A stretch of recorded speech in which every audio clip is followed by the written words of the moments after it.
Hello बच्चों, कैसे हो? बढ़िया। आप बढ़िया तो मैं भी बढ़िया। तो देखो बच्चों, आज हमें क्या पढ़ाई करनी है। आज है हमारे पास क्लास 11th का यूनिट नंबर 7 का वीडियो नंबर 12। तो बेटे ये 7वीं यूनिट का 12वां वीडियो है और इससे पहले 11 वीडियो आपको प्लेलिस्ट में भी मिल जाएंगे, नीचे डिस्क्रिप्शन में भी मिल जाएंगे और कुछ समय बाद आई बटन में भी लिंक आ जाएगा, जहां आप यूनिट नंबर 7 को पूरा पढ़ सकते हो, समझ सकते हो और अपने सुंदर से नोट्स बना सकते हो, जो एग्ज़ाम में आपकी बहुत ज़्यादा हेल्प करेंगे। इसी के साथ साथ आपको नीचे डिस्क्रिप्शन में पीडीएफ नोट्स का लिंक भी मिल जाएगा और आप पीडीएफ नोट्स के लिए टेलीग्राम पर भी सर्च कर सकते हो KMD सहारनपुर। तो देखते हैं आज का हमारा टारगेट क्या है। आज बेटे हमें बात करनी है भौतिक साम्य पर ला शातेलिए नियम के अनुप्रयोग। तो हमें भौतिक साम्य पर देखना है कि ला शातेलिए नियम किस प्रकार काम करता है भौतिक साम्यों पर। ठीक है, तो इसमें सबसे पहले हम देखेंगे, सबसे पहले तो आप ये हेडिंग लिख लो, भौतिक साम्य पर ला शातेलिए नियम, या इसे ऐसे भी लिख सकते हो, भौतिक साम्य पर ला शातेलिए नियम के अनुप्रयोग। ठीक है, जैसे कि नंबर 1 हेडिंग लिखेंगे हम, बर्फ जल साम्य पर दाब का प्रभाव। हेडिंग नंबर 1 डालो आप, बर्फ डैश जल साम्य पर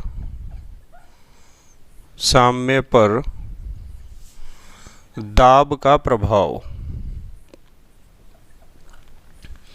बर्फ जल साम्य पर दाब का प्रभाव।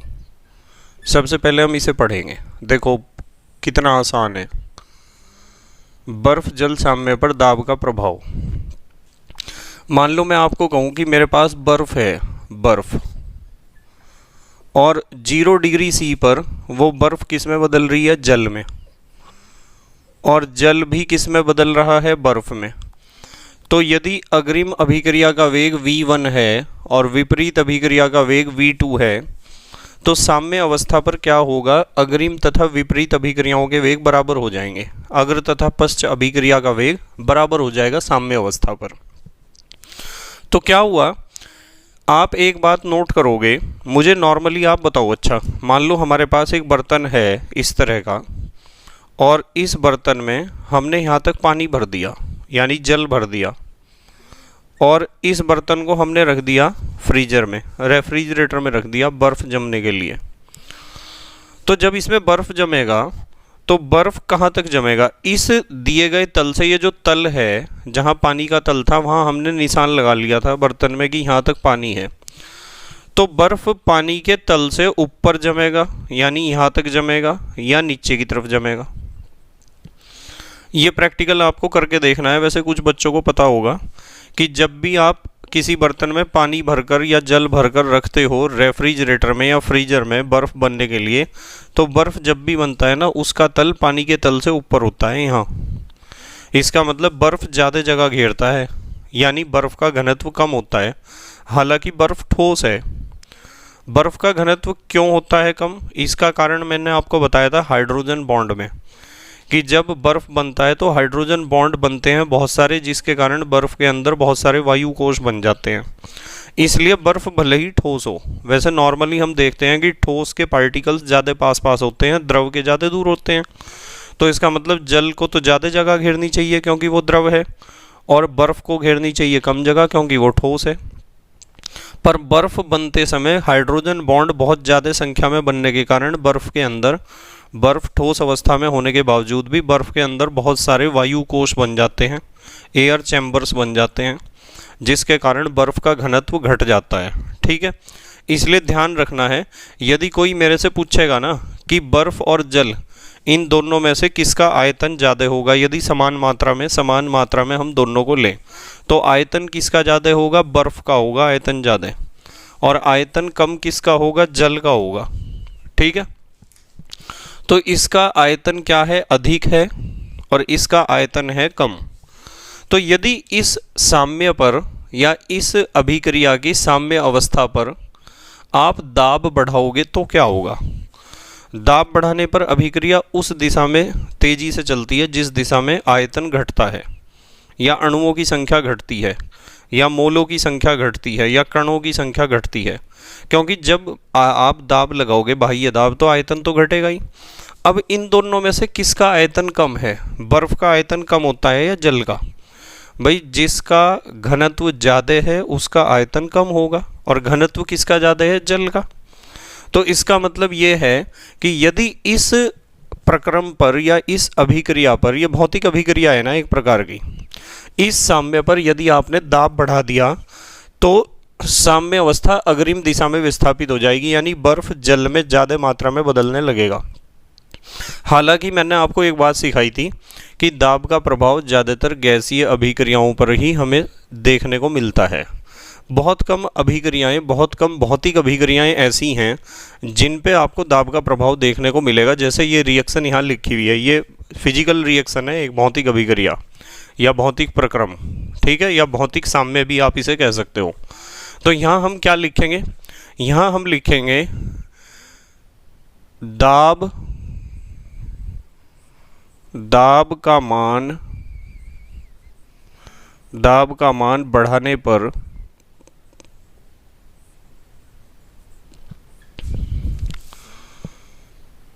साम्य का मतलब पता है ना आपको? साम्य कह दो या साम्य अवस्था, उस अवस्था को कहते हैं जब V1 और V2 बराबर हो जाते हैं।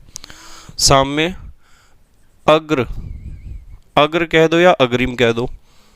अग्र दिशा में विस्थापित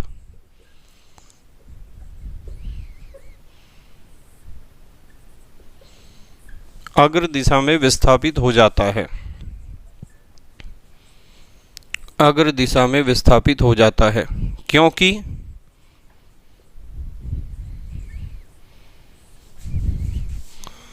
अग्र दिशा में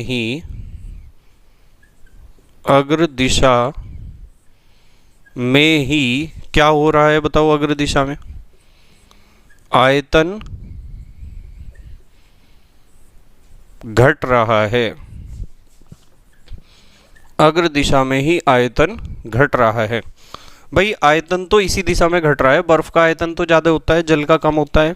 और आपको पता है दाब बढ़ाने पर अभिक्रिया का वेग या साम्य उस दिशा में विस्थापित हो जाता है जिस दिशा में आयतन घट रहा हो, ठीक है।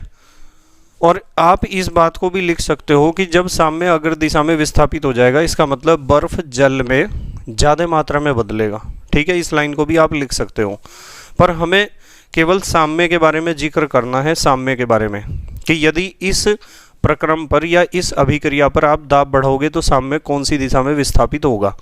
क्योंकि ला शतालिए ने क्या बताया था? साम्य के बारे में ही तो बताया था कि यदि किसी उत्क्रमणीय अभिक्रिया की साम्य अवस्था पर आप जाते हो और वहाँ सांद्रण, ताप, दाब आदि कारकों में कुछ परिवर्तन करते हो, तो अभिक्रिया का साम्य अपने स्थान से हटकर एक नया स्थान प्राप्त कर लेता है और वो उस तरफ हटता है, उस दिशा में हटता है जिस दिशा में किए गए परिवर्तन का प्रभाव समाप्त होता हो। यही तो बताया था। तो यहाँ किए गए परिवर्तन का प्रभाव समाप्त जब होगा, दाब बढ़ाने पर आयतन घटना चाहिए, यानी ऐसी तरफ रिएक्शन तेजी से चलनी चाहिए जिस तरफ चलने से आयतन घट जाए। और आयतन किधर को घट रहा? इधर को, अग्रिम दिशा में घट रहा, क्योंकि मैंने बताया आपको बर्फ ज़्यादा जगह घेरता है जल के मुकाबले। तो आयतन यदि अग्रिम दिशा में घट रहा है तो इस अभिक्रिया पर जब आप दाब बढ़ाओगे तो अभिक्रिया का वेग अग्रिम दिशा में ही तेज हो जाएगा और साम्य अवस्था भी अग्रिम दिशा में विस्थापित हो जाएगी, या फिर आप कह सकते हो साम्य अग्रिम दिशा में विस्थापित हो जाएगा, यानी जल ज़्यादा बनेगा, ठीक है। चलो हेडिंग नंबर 2 लिखो। हेडिंग नंबर 2 है गैस विलयन साम्य पर, गैस विलयन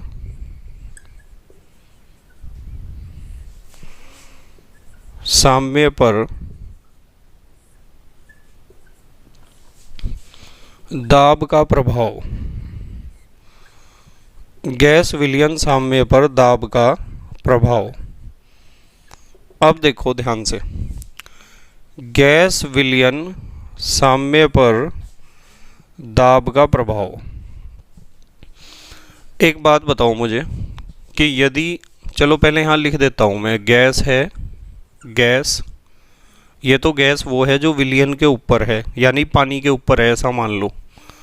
और यहाँ हमने लिखा है विलयन। विलयन का मतलब यहाँ वो गैस है जो पानी में घुल चुकी है और विलयन में बदल चुकी है। ये बिल्कुल ऐसा है जैसे मान लो मैं आपको कहूँ कि मेरे पास एक बर्तन है इस तरह का, और इस बर्तन में यहाँ तक हमने भर रखा है पानी। ये पानी भरा हुआ है, नीचे पानी कह दो या जल कह दो या कोई भी विलायक है। और यहाँ हमने लगा रखा है पिस्टन, और पिस्टन का ये हैंडल है, और यहाँ भर रखी है हमने गैस। ठीक है, ये तो हमारे पास गैस है, अलग गैस। और यहाँ गैस आ जाएगी किस में, विलयन में। ये है विलयन, लिख देता हूँ चलो, विलयन। ठीक है, तो यहाँ तो गैस है खाली और यहाँ गैस घुल जाएगी विलयन में। तो मुझे एक बात बताओ, यदि गैस स्वतंत्र अवस्था में रहेगी तो उसका आयतन ज़्यादा होगा, और यदि आप दाब बढ़ाओगे, हमें किसका प्रभाव देखना है, दाब का प्रभाव। यदि आप दाब बढ़ाओगे तो दाब बढ़ाने से क्या होगा, दाब बढ़ाने से आयतन घटना चाहिए, और आयतन यहाँ कम होता है या यहाँ, यानी गैस जब स्वतंत्र अवस्था में रहती है तो आयतन उसका ज़्यादा होता है, और जब गैस घुल जाती है विलयन में, ये विलयन का मतलब पता क्या है, यहाँ तो गैस है स्वतंत्र जब ऊपर है, और यहाँ भी गैस ही है ये, और ये गैस कहाँ है, जब विलयन में घुल चुकी है। ये गैस विलयन में घुलती है ना यहाँ, ठीक है, या विलायक में घुलकर विलयन बनाती है ना, विलायक में घुलकर क्या बनाती है, विलयन। तो इसका मतलब ये हुआ कि जब आप दाब बढ़ाओगे ऊपर से, ये दाब P, दाब बढ़ाओगे तो ये पूरा प्रक्रम कोशिश करेगा अपने आयतन को घटाने की। और आयतन किस तरफ घटेगा, जब गैस ऊपर है, स्वतंत्र है, नहीं यहाँ तो आयतन ज़्यादा है, पर जब गैस घुल जाती है नीचे जो आपने विलायक ले रखा है उसमें, तो आयतन घट जाता है। यहाँ आयतन कम है इसका मतलब यदि आप ऊपर से पिस्टन को दबाओगे ना तो गैस ज़्यादा घुलेगी ना। हेनरी ने यही तो बात बताई थी, हेनरी का नियम यदि आपको याद हो तो। हेनरी ने बताया था कि यदि किसी गैस पर आपने किसी विलायक के ऊपर किसी गैस को इकट्ठा कर रखा है और गैस पर आप दाब बढ़ा रहे हो, तो गैस की घुलनशीलता बहुत ज़्यादा बढ़ जाती है। क्या होती है, बढ़ जाती है गैस की घुलनशीलता उस विलायक में। जैसे आपने नॉर्मली देखा होगा कि जो कोल्ड ड्रिंक बनती है ना, कोल्ड ड्रिंक की बॉटल जब भी बंद करते हैं तो अधिक दाब पर बंद की जाती है कोल्ड ड्रिंक की बॉटल। कोल्ड ड्रिंक में कौन सी गैस होती है, CO2। बिल्कुल ऐसा है जैसे नीचे तो पानी है, ऊपर CO2 है। तो जब भी कोल्ड ड्रिंक की बॉटल को पैक किया जाता है तो दाब बढ़ाया जाता है, क्योंकि ज़्यादा दाब पर यदि बंद करोगे कोल्ड ड्रिंक की बॉटल का ढक्कन, तो उससे फ़ायदा ये होगा कि दाब बढ़ाने से गैस विलयन के रूप में ज़्यादा से ज़्यादा बदलेगी, यानी वो गैस पानी में ज़्यादा घुलेगी। और कोल्ड ड्रिंक में CO2 की परसेंटेज जितनी ज़्यादा होती है ना, कोल्ड ड्रिंक उतनी ज़्यादा मज़ेदार लगती है। ये चीज़ ध्यान रखनी है आपको, ठीक है। तो इसका मतलब पता क्या है, क्या लिखेंगे हमें पता चल गया भाई, दाब बढ़ाने पर अभिक्रिया का साम्य उस तरफ चला जाता है जिस तरफ आयतन घट रहा हो। अब यहाँ तो आयतन ज़्यादा है और यहाँ कम है। गैस जब तक नहीं घुलती तो आयतन ज़्यादा है, और जब वो घुलकर विलयन बना लेती है तो आयतन उसका घट जाता है। तो इसका मतलब इस अभिक्रिया पर दाब बढ़ाने से साम्य अग्रिम दिशा में विस्थापित होगा, यानी गैस पानी के अंदर या विलायक के अंदर ज़्यादा घुलेगी, यानी विलयन में ज़्यादा बदलेगी। ठीक है, तो यहाँ हम लिखेंगे दाब का मान बढ़ाने पर, दाब का मान बढ़ाने पर साम्य अग्र कह दो या अग्रिम कह दो, अग्र दिशा में, साम्य अग्र दिशा में विस्थापित हो जाएगा, साम्य अग्र दिशा में विस्थापित हो जाएगा, अग्र दिशा में विस्थापित हो जाएगा, क्योंकि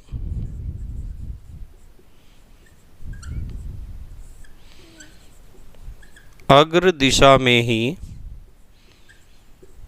क्योंकि अग्र दिशा में ही क्या हो रहा है बताओ? अग्र दिशा में ही आयतन, आयतन क्या लिखना चाहिए? आयतन घट रहा है। अग्र दिशा में ही आयतन घट रहा है।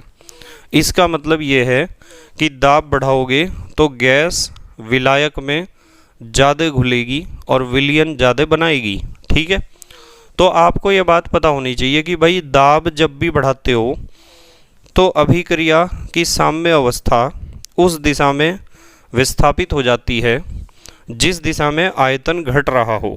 ठीक है, लिखते हैं नंबर 3, तीसरी हेडिंग लिखो।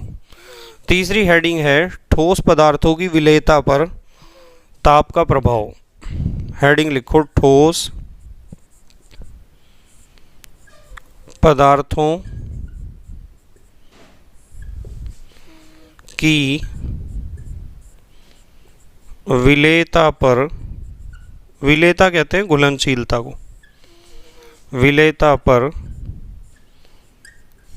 ताप का प्रभाव, ताप का प्रभाव। देखो, ठोस पदार्थों की विलेयता पर ताप का प्रभाव।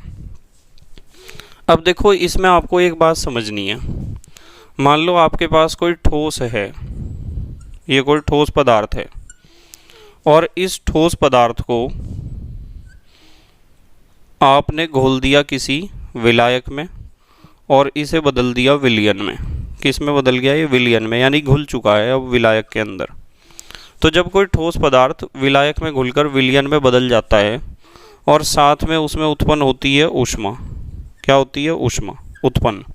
तो या तो कोई ठोस पदार्थ घुलते समय ऊष्मा उत्पन्न करता है, यानी किसी ठोस पदार्थ का विलायक में घुलना एक ऊष्माक्षेपी अभिक्रिया होती है, यानी उसमें ऊष्मा निकलती है। या फिर इसका उल्टा हो सकता है, यहाँ लिख देता हूँ मैं या फिर और क्या हो सकता है कि ऊष्मा को अवशोषित करेगा कोई ठोस पदार्थ और फिर वो बदलेगा किस में? विलयन में, यानी वो विलायक में घुलकर विलयन में बदलेगा। या फिर ये होगा भाई, या तो कोई ठोस पदार्थ घुलते समय ऊष्मा उत्पन्न करेगा, या फिर किसी ठोस पदार्थ को घुलते समय ऊष्मा चाहिए, यानी या तो ठोस का विलायक में घुलना एक ऊष्माक्षेपी अभिक्रिया होगी, या तो ठोस का विलायक में घुल के विलयन में बदलना एक ऊष्माशोषी अभिक्रिया होगी, एंडोथर्मिक रिएक्शन होगी। तो यदि मैं कहूँ कि मान लो ये वाला रिएक्शन है आपके पास, और इस रिएक्शन में, पहले वाले रिएक्शन में जो कैसा है? ऊष्माक्षेपी अभिक्रिया है जिसमें ऊष्मा निकलती है। तो इस अभिक्रिया में यदि आपने ताप बढ़ा दिया ना, तो साम्य अवस्था किस दिशा में विस्थापित होगी? भाई जिस दिशा में ऊष्मा अवशोषित हो रही हो, और ऊष्मा अग्रिम दिशा में तो अवशोषित हो नहीं रही है, अग्रिम दिशा में तो ऊष्मा निकल रही है।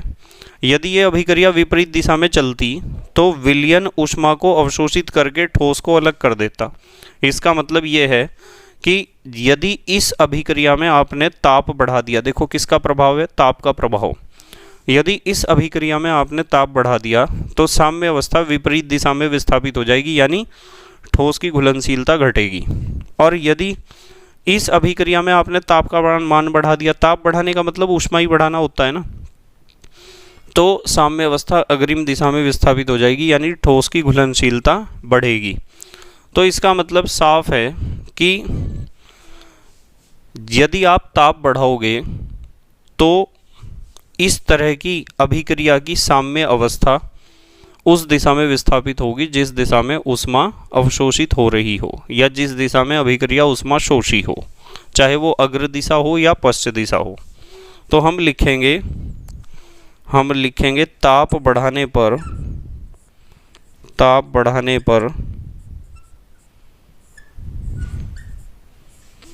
साम्य, ताप बढ़ाने पर साम्य उस दिशा में विस्थापित हो जाता है, साम्य उस दिशा में विस्थापित हो जाता है, विस्थापित हो जाता है जिस और या जिस दिशा में लिख दो, जिस और ऊष्मा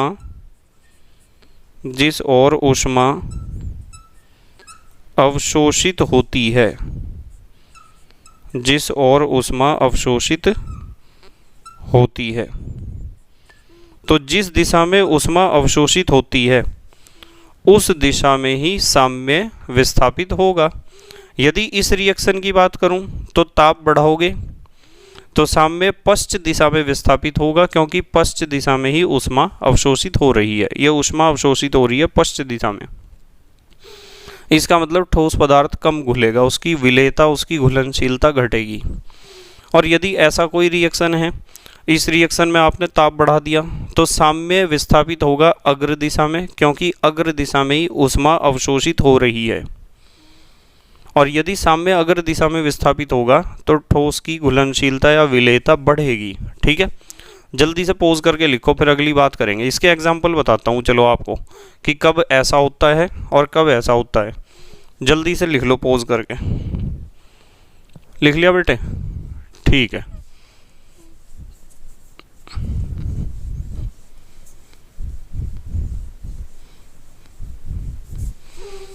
तो हमें एक बात पता चली कि यदि आपके पास कोई भौतिक प्रक्रम है या भौतिक साम्य है, वहाँ पर भी ला शातेलिय नियम काम करता है। ऐसा जरूरी नहीं है कि ला शातेलिय नियम केवल रासायनिक साम्यों पर ही कार्य करेगा, वो भौतिक साम्यों पर भी कार्य करता है। जैसे कि हमने अब तक 3 इसके उदाहरण पढ़ लिए, ठीक है। और पहले 2 उदाहरण में तो हमने देखा था दाब का प्रभाव, और इस वाले उदाहरण में हमने देखा है किसका प्रभाव? ताप का। जैसे मैं आपको बताता हूँ, चलो 1-2 एग्जाम्पल बताता हूँ, उससे आपको ताप का प्रभाव ज़्यादा क्लियर हो जाएगा। बस आप एक बात ध्यान रखा करो कि हैंड रिटन नोट्स बनाने चाहिए सब बच्चों को। जब आप किसी टॉपिक को पढ़ते हो तो साथ साथ अपने नोट्स लिखने चाहिए आपको। जब मैं कहता हूँ कि पोज करके लिख लो, तो जो छूट गया उसे फिर लिख लो। जो पोज कर रहे ना आप, जब आप वीडियो को रोक रहे, तो रोकने के बाद आप उस काम को कर लिया करो जो आपका छूट जाता है। वैसे जो मेरी पढ़ाने की स्पीड है उसमें किसी का काम छूटना नहीं चाहिए, जितनी स्पीड है मेरी। देखो एक एग्जाम्पल बताता हूँ आपको, बहुत बढ़िया। लिखते हैं चलो एक एग्जाम्पल। मान लो आपके पास KNO3 है, KNO3 solid, potassium nitrate solid. और पोटेशियम नाइट्रेट सॉलिड को आप घोल रहे हो और पोटेशियम नाइट्रेट एक्वस में कन्वर्ट कर दिया, यानी पानी में घोल दिया। तो इसमें आपको एक बात यह ध्यान रखनी है। क्या बात ध्यान रखनी है? कि इसे ऊष्मा की आवश्यकता है, इसे ऊष्मा की आवश्यकता है। यानी कि KNO3 पानी में घुलते समय ऊष्मा अवशोषित करता है। KNO3 पानी में घुलते समय ऊष्मा अवशोषित करता है। देखो ऐसे।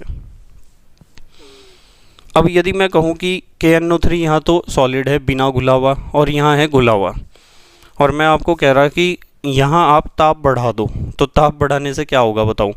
KNO3 ज़्यादा घुलेगा या कम घुलेगा? उसकी घुलनशीलता बढ़ेगी या घटेगी? उसकी विलेयता बढ़ेगी या घटेगी? क्या होगा बताओ?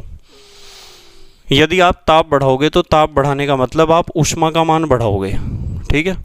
और ऊष्मा बढ़ाओगे तो ला शातेलिय नियम कहता है कि आपने ऊष्मा बढ़ा दी तो अभिक्रिया साम्य को उस दिशा में विस्थापित करेगी जहाँ बढ़ी हुई ऊष्मा खत्म हो जाए, समाप्त हो जाए। बाहर से जो आप परिवर्तन करते हो उस परिवर्तन को समाप्त करने की कोशिश करती है अभिक्रिया। तो आपने ताप बढ़ाया, ऊष्मा बढ़ाई, ये ऊष्मा कैसे खत्म होगी? जब अभिक्रिया अग्रिम दिशा में तेजी से चलेगी, और जब अभिक्रिया अग्रिम दिशा में चलेगी तभी तो ये ऊष्मा खत्म होगी जो आपने बढ़ाई है। और ऊष्मा खत्म होने के लिए जब अभिक्रिया अग्रिम दिशा में तेजी से चलेगी, इसका मतलब साम्य अवस्था भी अग्रिम दिशा में विस्थापित हो जाएगी, और साम्य अवस्था अग्रिम दिशा में विस्थापित होगी, इसका मतलब ताप बढ़ाने पर KNO3 की, पोटेशियम नाइट्रेट की घुलनशीलता क्या होगी, बढ़ेगी। ठीक है, तो यहाँ ताप का प्रभाव आपको आना चाहिए। जैसे एक एग्जाम्पल और बताता हूँ, चलो आपको एक एग्जाम्पल और बताता हूँ, देखो ध्यान से। अब हम बात कर रहे कैल्शियम हाइड्रोक्साइड की। कैल्शियम हाइड्रोक्साइड सॉलिड, और ये तो बिना घुला हुआ है, बिना बुझा चुनना है ना, सॉरी बुझा हुआ चुनना है ना, और ये है कैल्शियम हाइड्रोक्साइड एक्वस, यानी घुला हुआ, पानी में घुला हुआ चुनना, एक्वस माने जलीय, और यहाँ हमने लिख दी ऊष्मा। अब ठीक हुआ, ये देखो इसमें ऊष्मा इधर है, इसमें इधर होनी चाहिए। देखो कैसे, यदि आप बुझे हुए चूने को पानी में घोल देते हो, ये तो बुझा हुआ चूना ठोस अवस्था में है और ये घुली हुई अवस्था में, तो ये घुलते समय ऊष्मा उत्पन्न करता है। क्या करता है, ऊष्मा उत्पन्न।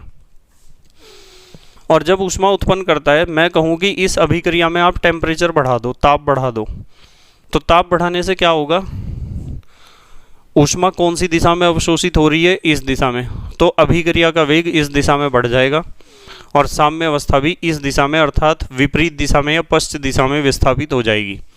इसका मतलब साफ है कि यदि ऊपर वाले रिएक्शन में आपने टेम्परेचर बढ़ाया तो KNO3 की घुलनशीलता बढ़ेगी या विलेयता बढ़ेगी, और यदि नीचे वाले रिएक्शन में आपने टेम्परेचर बढ़ाया तो कैल्शियम हाइड्रोक्साइड विलयन से अलग अलग होकर जल्दी जल्दी अलग अलग होगा। इसका मतलब कैल्शियम हाइड्रोक्साइड की विलेयता घटेगी। ठीक है, ध्यान रखना। तो आपको पता होना चाहिए कि ऊष्मा अवशोषित हो रही है या निकल रही है, एंडोथर्मिक रिएक्शन है या एक्सोथर्मिक रिएक्शन है। बस इतना ध्यान रखना है कि किसी उत्क्रमणीय अभिक्रिया में ताप बढ़ाने पर साम्य अवस्था उस दिशा में विस्थापित हो जाती है जिस दिशा में ऊष्मा अवशोषित हो रही हो। यहाँ साम्य अवस्था अग्रिम दिशा में विस्थापित होगी और यहाँ साम्य अवस्था विपरीत दिशा में विस्थापित होगी यदि आप ताप को बढ़ाओगे। ठीक है, अब हेडिंग नंबर 4 लिखो। हेडिंग नंबर 4 है जल के वाष्पीकरण, जल के वाष्पीकरण पर प्रभाव, जल के वाष्पीकरण पर प्रभाव। पता है ना जल का वाष्पीकरण, तो जल के वाष्पीकरण पर प्रभाव देखते हैं। चलो, यहाँ मैंने आपको यूँ नहीं बताया कि हम किसका प्रभाव देखेंगे, ताप का देखेंगे या दाब का, अभी क्लियर कर लेंगे, दोनों प्रभाव देख लेंगे। आपको पता है कि जल जो होता है ना, यदि आप उस जल को वाष्प में बदलना चाह रहे हो, वाष्प में, तो जल वाष्प में कब बदलता है, जब आप जल को ऊष्मा दोगे। जल को यदि कहीं से ऊष्मा प्राप्त होती है तभी तो वो वाष्प में बदलता है। पता है ना इस बात का। तो यदि मैं कहूँ कि चलो ताप का प्रभाव देखते हैं, तो क्या लिखेंगे आप, ताप बढ़ाने पर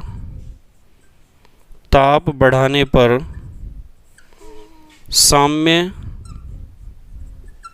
बताओ कौन सी दिशा में विस्थापित होगा। भाई ऊष्मा तो इस दिशा में अवशोषित हो रही है, इसका मतलब साम्य भी इसी दिशा में विस्थापित होगा। तो ताप बढ़ाने पर साम्य अग्र दिशा में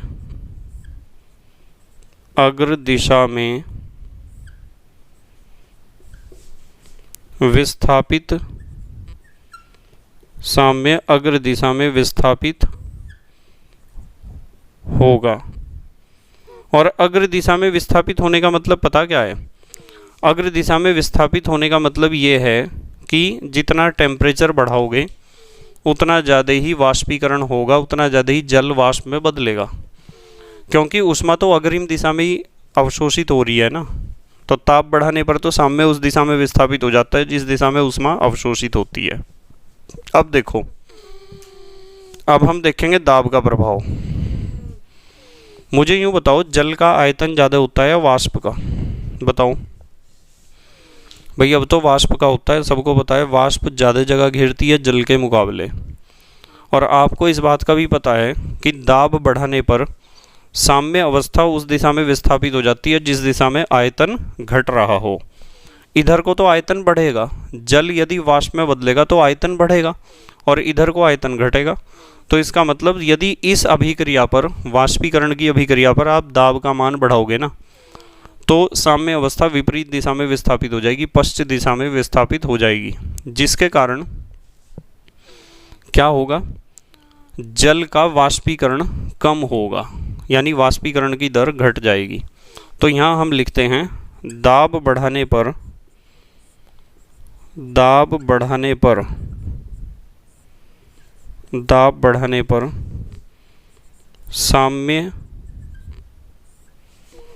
साम्य पश्चिम दिशा में, पश्चिम कह दो या विपरीत कह दो, एक ही बात है, साम्य पश्चिम दिशा में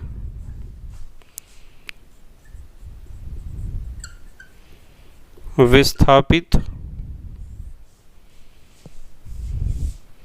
होगा या होता है। अर्थात ऐसे भी लिख सकते हो आप, एक लाइन और लिख सकते हो, अर्थात जल के वाष्पीकरण की दर